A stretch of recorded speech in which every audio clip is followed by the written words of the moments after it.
Hey guys, so I guess I would share a bit about living as an INFP in the Myers Briggs personality test 16 personalities. And the reason why I want to do this is because INFPs are one of the rarest personalities of the 16 personalities, and it stands for introverted, intuitive, feeling, perceiving. So INFP.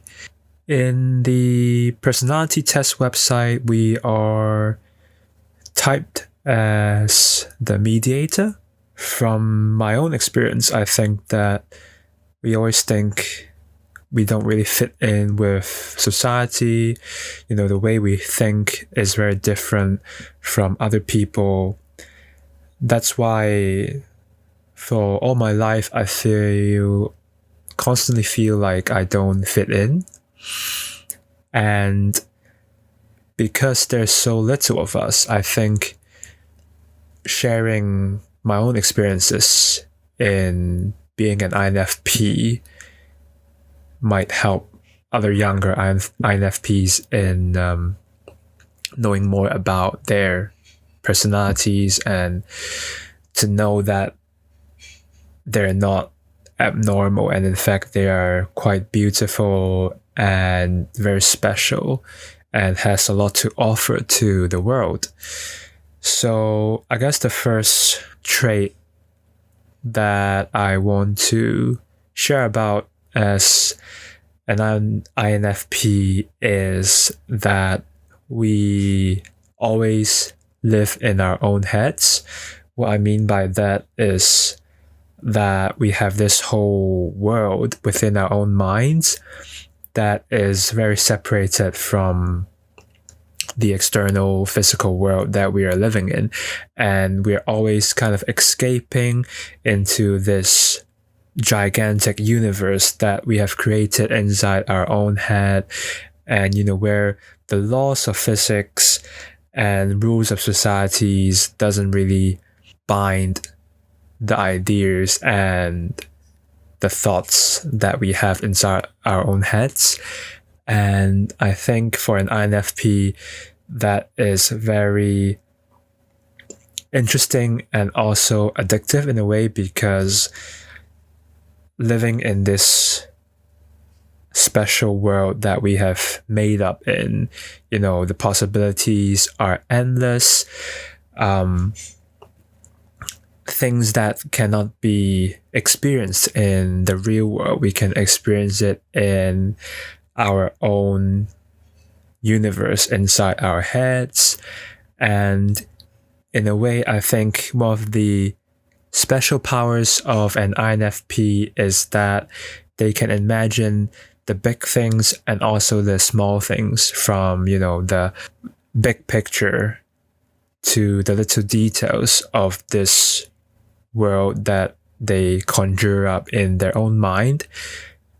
It's almost like it's very real. And in a way, for me, I'm a very visual person. That's why I can always visualize the world that I'm creating inside my own head. And as an architect by trade, and also, a designer, a 3D artist, there are a lot of quirky and weird spatial ideas that I can almost just intuitively think out in my mind.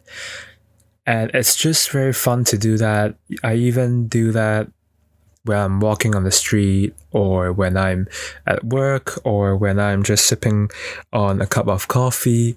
And I think a lot of INFPs actually do that as well, that they are always constantly doing this, even when they are doing other stuff. I guess one of the reasons why this is happening to us is because it's almost addictive, because thinking about new ideas, that's so awesome and that's so over the top, and that doesn't exist in the real world. that feeling is very fulfilling.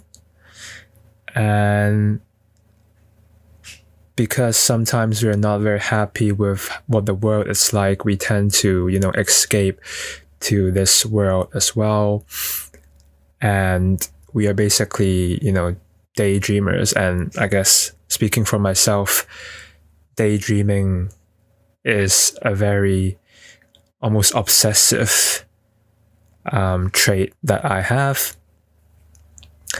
So I guess the strength of this is that we are very creative beings. We think that what we think about inside our own heads, it's, very achievable. We are big dreamers. The ideas that we are constantly coming up with, it almost kind of pops up like from time to time. It's very easy for us to think about new ideas as well. And I think this causes us to be dreamers, and also, we thrive very well in things that are creative. For example, artists, painters, singers, writers, basically jobs or work that involve creating whole new worlds. For example, the world of Star Wars or Harry Potter, these kind of worlds that are so profound are basically what we always think about.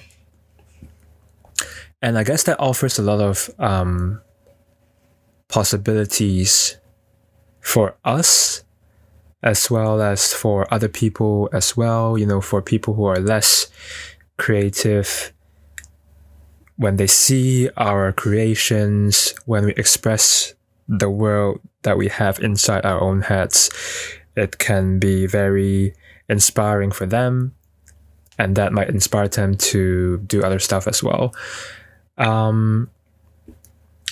So the downside that I experience from this trait of living inside our own head is that we always think that what we're thinking is what the real world is like. So for example, for me, I always think about all the consequences or the cause and effect of my own actions in the physical world. For example, if I do something, like thinking about, if I do this, what are the chain of effects that would happen and the consequences that would come out of that. For example, as a very shy boy, I would think about, if I approach this girl and talk about things that I would like her to know about me, she would probably judge me, and that would lead to something that she would, bitch about me to her friends, and it would cause my reputation to be destroyed. And, rumors that I'm a weird guy would go all over the place throughout school or whatever. And we often think about all of these consequences in great detail. That's why it feels so real to us. But the problem is that the world doesn't always work in the way that we think it does. The real world, the laws of the real world is very different from the laws that we have inside our own heads. That's why I guess I tend to always be an overthinker rather than actually go out and try new things, and especially when it involves other people, and causes us to avoid things that we think would be doom and gloom for us, basically.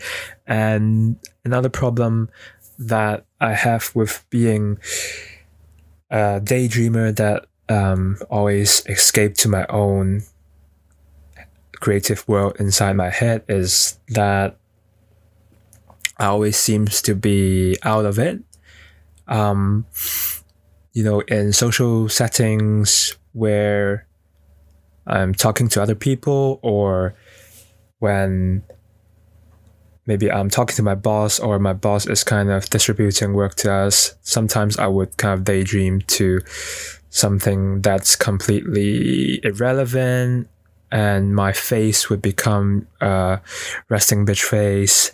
And from their perspective, from the people that we are interacting with, we might seem rude because our face is not very responsive and it's very dead.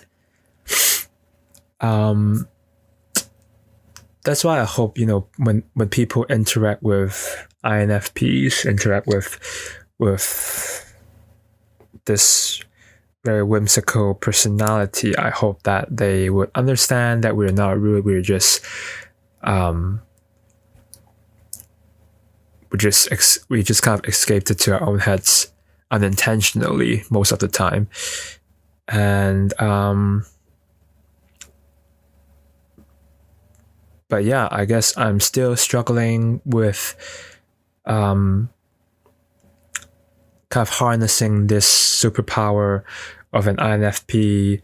I have been in the architecture world, I've been in the animation world, and I think it's very appropriate for me to utilize this imaginative world of ours, and putting all these ideas that live in our own head and expressing them as painting, or expressing them as animation or spatial constructions. That's why I guess I became quite successful in architecture school, because in a way the architecture school encouraged us to create all these new worlds, no matter how outrageous they are.